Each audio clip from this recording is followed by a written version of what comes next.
فأين تذهبون؟ أين تذهبون؟ للشباب الحق أن يعقد، للشباب الحق أن يعقد عندما يقرأ خبرا كهذا.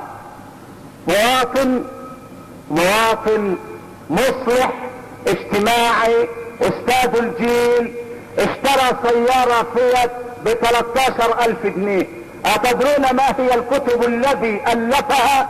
اتدرون ما هي الابحاث التي الفها ذلك الذي اشترى سيارة فيات ب13,000 جنيه؟ الاسبوع الماضي فقط اخبار بنار الفرن ما تزال ساخنة.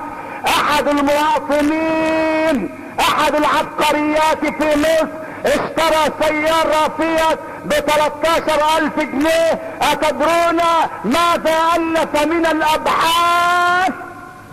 الصح الدحم بو سيد احمد عدوي اشترى سيارة ب13,000 جنيه، وينشر هذا الكلام على الصحف، ينشر. وبعد ذلك نقول اننا نقاسم حقد. لابد ان يكون هناك حقد، لابد ان يكون هناك حقد.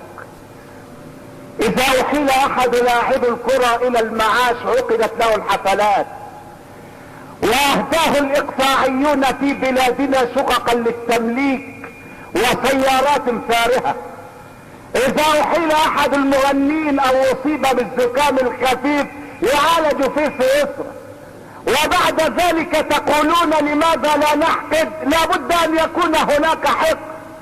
اذا اصيبت احدى المطربات بنزلة برد فلا علاج لها في مصر، انما علاجها هناك على جبال الألب في سويسرا، والفقير هنا يصاب بالسل ولا يجد في المستشفيات سوى الزرنيخ والحديد، وقد يجد الزرنيخ بلا حديد.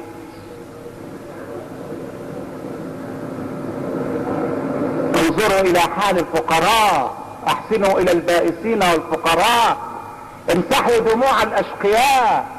لقد اسفت كل الاسف وانا اقرأ تحقيقا لاحد اعضاء مجلس الشعب، وللاسف الشديد هو شيخ يرتدي العمامة ويرسل لحيته الطويلة. سئل ما حل مشكلة الاسكان في نظر فضيلتكم؟ فقال صاحب الفضيلة حل مشكلة الاسكان ان نسكن كل 3 اسر في شقة واحدة. فقالوا له وهل يبيح الاسلام ذلك يا شيخنا؟ قال يوضع بين كل اسرة واسرة ملاية سرير. ثم بعد ذلك اتضح ان فضيلته يملك 4 عمارات، ولم يكتف بها انما اشترى شقتين تمليكا، ولم يكتفي بهما وانما استأجر شقتين اخريين. هذا الذي يريد ان يحل مشكلة الاسكان بالطريقة الشيوعية.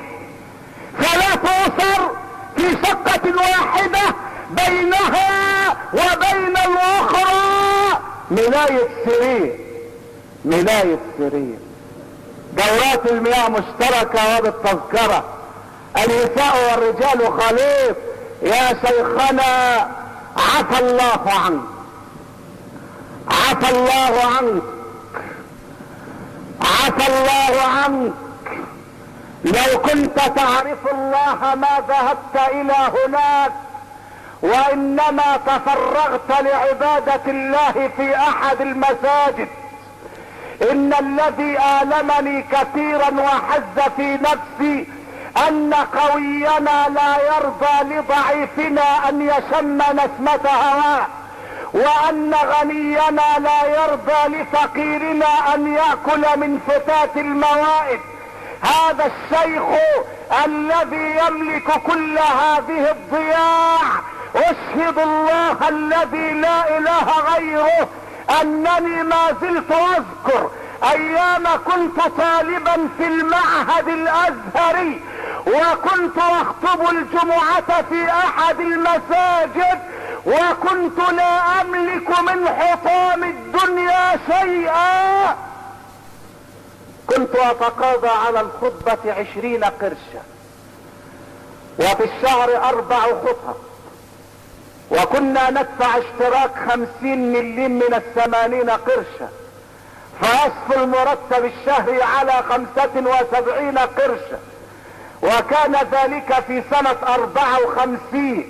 ومع ذلك فإن هذا الشيخ نفسه كان يدخل له في الشهر أكثر من 200 جنيه، وكان لا يسمح لي أن آخذ 75 قرشا في الشهر لا أملك سواها.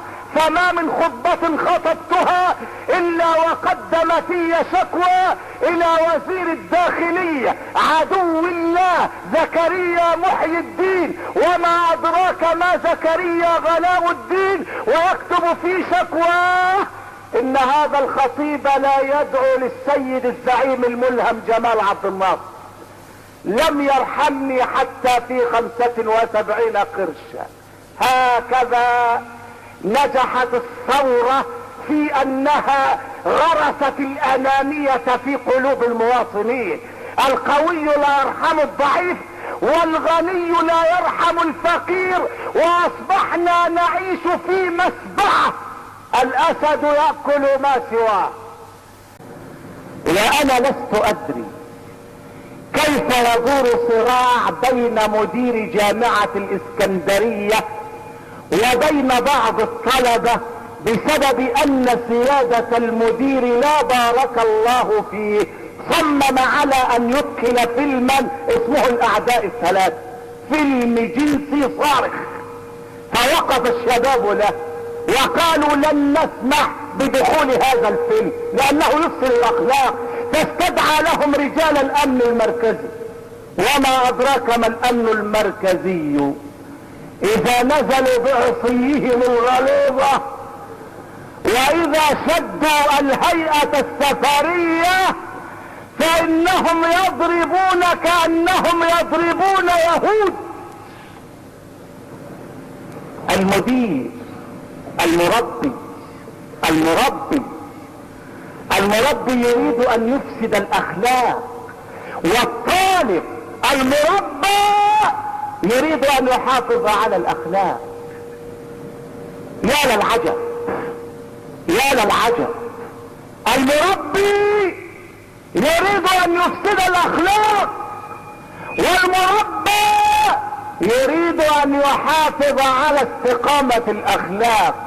المربي الفاضل الذي بلغ من العمر 60 عاما يعرض فيلما جنسيا، والطالب الشاب في سن المراهقة كان يتمنى ان يجلس امام الجنس والقبلات والسيقان والنهوض، ولكن الطالب عرف الله ومديره لم يعرف الله.